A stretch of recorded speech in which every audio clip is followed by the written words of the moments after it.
Yeah, so, in accordance with the last video I made on Wilderfeast, and I realized the only way to get more people to know about it is to just talk about it, I'm going to talk about it a lot. I'm going to do a series of videos going over different aspects of the game, starting primarily today with the weapons.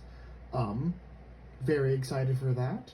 And I'm going to be going on a pseudo in-depth dive on how each weapon works and their various abilities. So let's get into that, starting with the cleaver, which is the stand-in for greatsword, if you'd believe it. Gee, I wonder what the big knife is supposed to be. But yeah, let's get into it. So, starting off with the cleaver, this is the weapon that focuses on the mighty and precise styles. And you see here, you can choose to either start with 3 in mighty and 2 in precise, or 3 in precise and 2 in mighty, as well as 1 in swift and tricky. Automatically, you get clean cut, which you can spend 4 actions, which a key thing of note, normally in a turn, except for the first turn of combat, I believe, I could be wrong, you only get 3 actions. So you might be thinking, how is that physically possible? Well, there's a special action you can take called the prepare action. Normally you can only do it once per turn. That makes the next turn that you have 4 actions, or technically it's +1 action on your next turn instead of 3. That way, you can spend your turn to, you can use an action to prepare, and then the next turn you can use your clean cut, which is a big attack. So what you do, make a mighty strike or precise strike against a creature within 1 stride. Strides are the measure of combat. Unlike D&D, it does not use like tiles. It uses a combat tracker. Start with 0 to 4 strides, 0 being on the monster, 4 strides being barely a threat to the monster.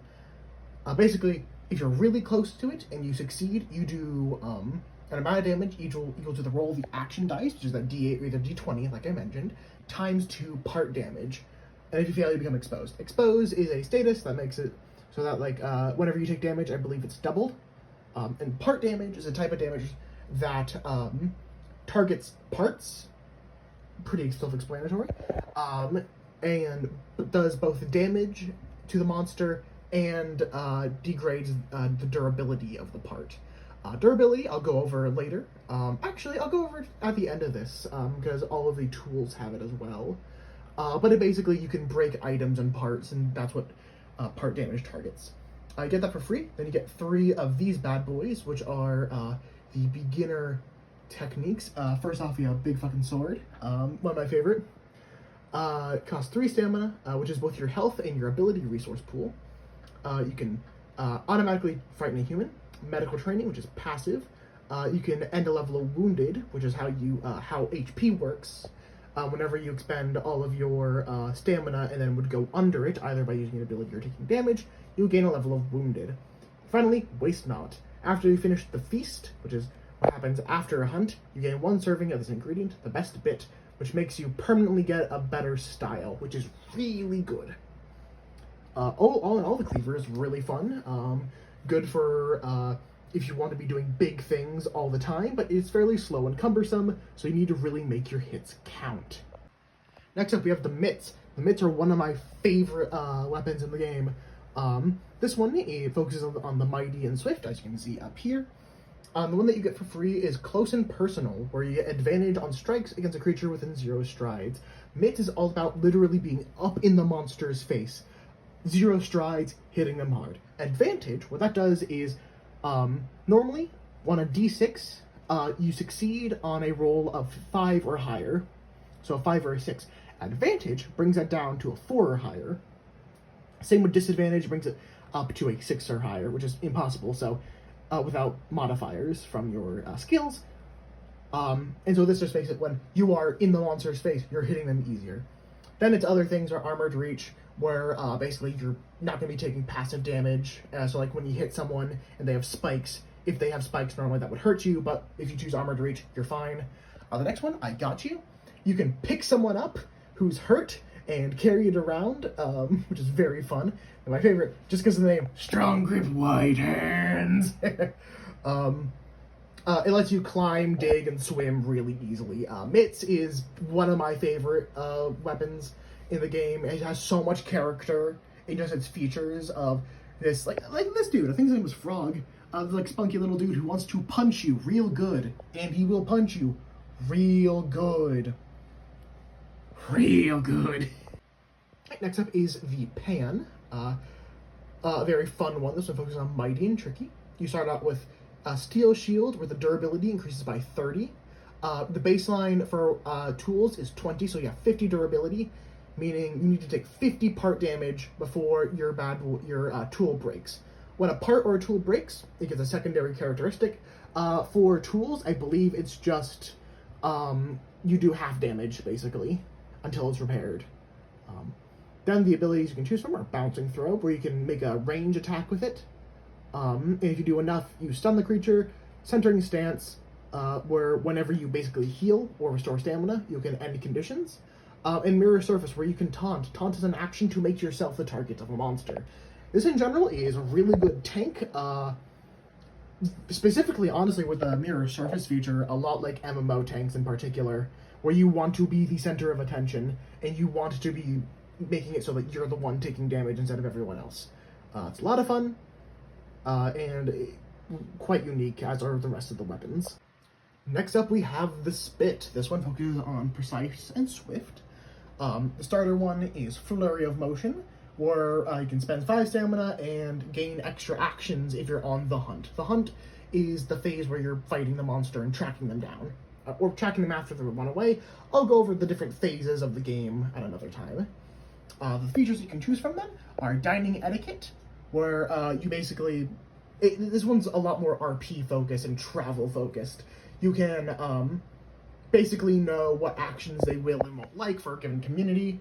Then there's Needle and Thread, where you can, like a spear, throw the spit, and with a thread connected, pull yourself closer to the monster. It's so cool. And Unencumbered, you can reroll a traversal by spending 3 stamina. Traversals are like moving travel tests. Spit's a whole lot of fun. Now we get to my favorite, the Torch. This one is my favorite. It is basically like the component in an oven that makes it hot, or like a blowtorch that you would use in a chef. In a restaurant or a kitchen. I know how to speak English. But this one focuses on Precise and Tricky. A baseline gets Line of Fire, where you get a super long range shot. Because you remember, there's Stride 0, 1, 2, 3, and 4. 3 is really far away. So you can be fairly distant from the monster and still be attacking it. Guiding Light, you can basically, if you're the one leading travel, you can make travel for other people in your pack easier.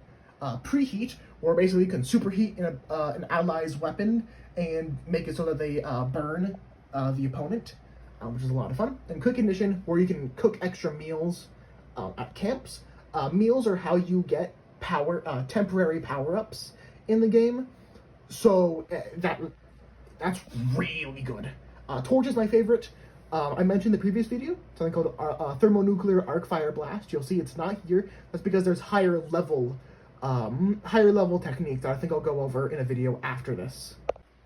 Finally, we have the Twine. The Twine is fascinating. It is the most versatile, honestly, of all of the weapons. You get a lot of things that let you manipulate the battlefield. You can do all sorts of sudden improvisational things that you might not think of.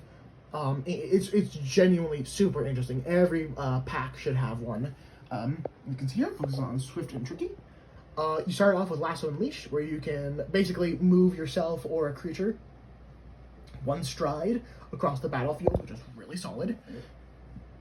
Field Repairs, basically, it lets you heal your packmate's tools so that you are constantly allowing them to deal damage and continue a hunt, so that you can keep doing things. It's very important that if you have this and someone gets low on durability, you use Lasso and Leash to pull themselves or you towards them, and then Field Repair to heal their weapon back up.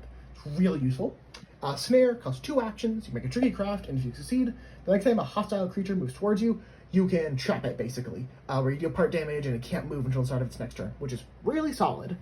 And then you have Whiplash, where you can basically just turn your Twine into a whip. It's a whole lot of fun. And those were the weapons.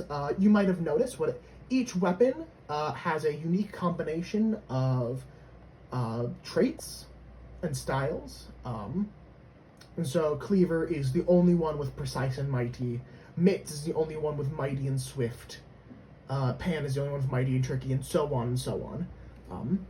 I really like how they did that, and I kind of glossed over it, but I didn't mention there's this section right here where you choose a keyword that your character is and that your character is trying to be, which adds a lot of character development from before you're starting the game to help flesh out your character.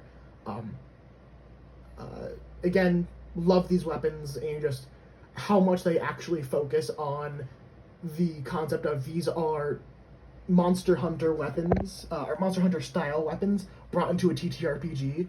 And they're also cooking tools. Like, that's so cool. It works so well. After this, I'll be going over backgrounds and specialties, not backgrounds, which are basically, these give you your starting monster bits and specialize in what you specialize in hunting. I'll give you a bit of a preview here. But till then, have a good day, and I'll see you next time.